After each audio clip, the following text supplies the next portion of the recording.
4, 9, 8, 7, 6, 5, 4, 3, 2, 1. Fearlessness isn't a single action, but it's a lifestyle. So let's freaking go.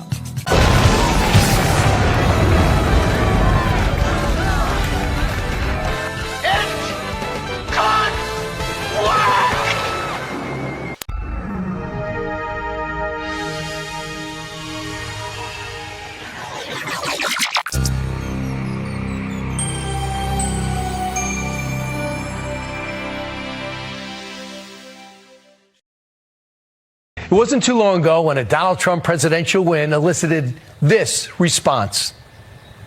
I think if you voted for Donald Trump, you're ugly. Why? Why? Why? Do you really hate me that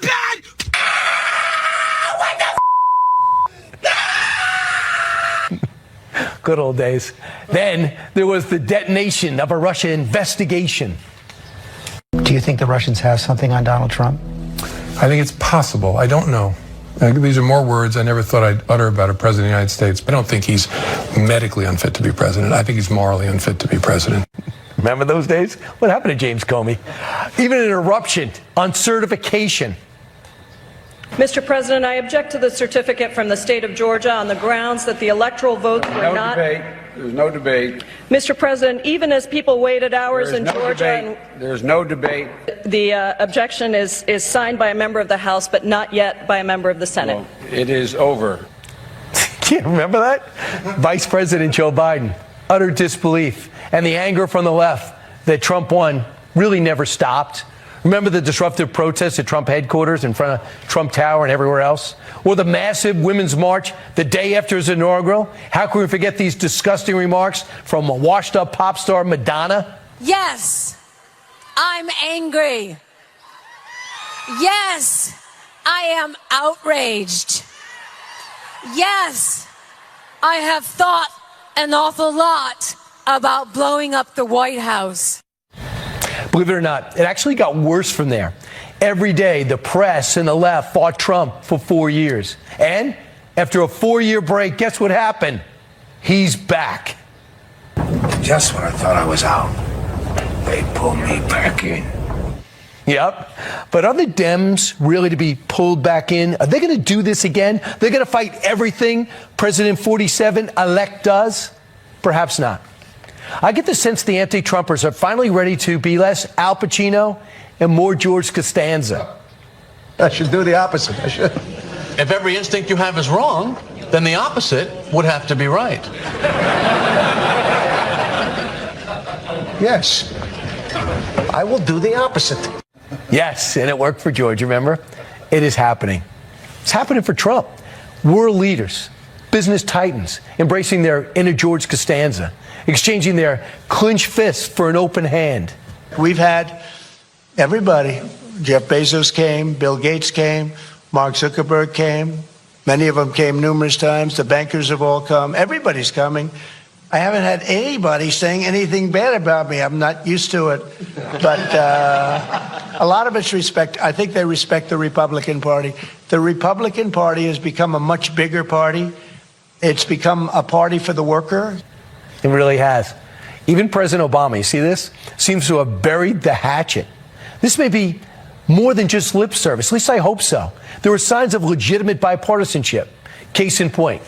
Look who has accepted an invite to Mar-a-Lago, the hoodie-wearing Democrat from Pennsylvania. They extended an invitation, and then we were like, sure, and then that's how it went. What do you plan on talking about with the president? Well, yeah, I'm asking to be named the Pope of Greenland. I bet we're going to find things to work together for a better Pennsylvania and a better nation, and that's why I'm engaging in this.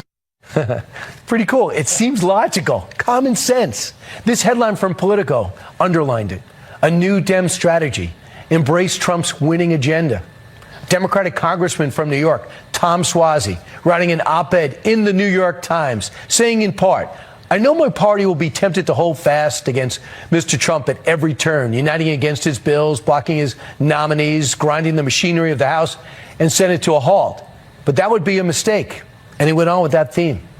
This week, it became more than words, advancing the Republican-led Laken-Riley Act, which produced 79 Democrats in support. So whether it's the pleasant thought of knowing they only have Trump for 4 more years regardless, or the fatigue from fighting him for another full term, it appears Democrats might be finally ready to play ball. But remember, friendly opposition, the Costanza philosophy is not a one-day thing. It's a lifestyle. Was that the opposite of what you were going to say, or was that just your natural instinct? Instinct. Stick with the opposite. Point taken. Joining us right now, former governor of New Hampshire, Chris Sununu.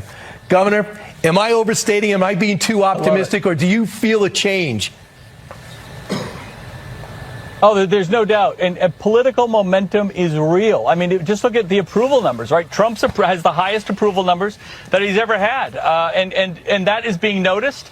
His appointments are moving forward. He's actually doing stuff.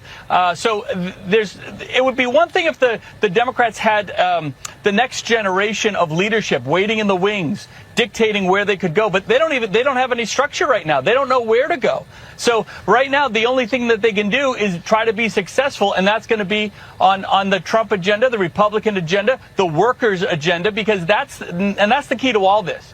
Is that because the party's gotten bigger, because there are so many new workers, that workforce of America that's now backing the Republican Party, they know that the Democrats just know they have no place to go but to actually find some common ground here. It's not going to be easy, but there is a time limit. I know we'd like to do it forever, but Trump has to take advantage, I think, of the next 2 to 6 months. That's when the biggest and strongest wave of political momentum will exist, and he'll take advantage. Will Congress respond? I know Speaker Johnson will. I think Thune will. But will the membership in that very narrow margin that they have right now understand that you get it done now or you get nothing done? And if they can do that, if they can coalesce around it, the sky's the limit.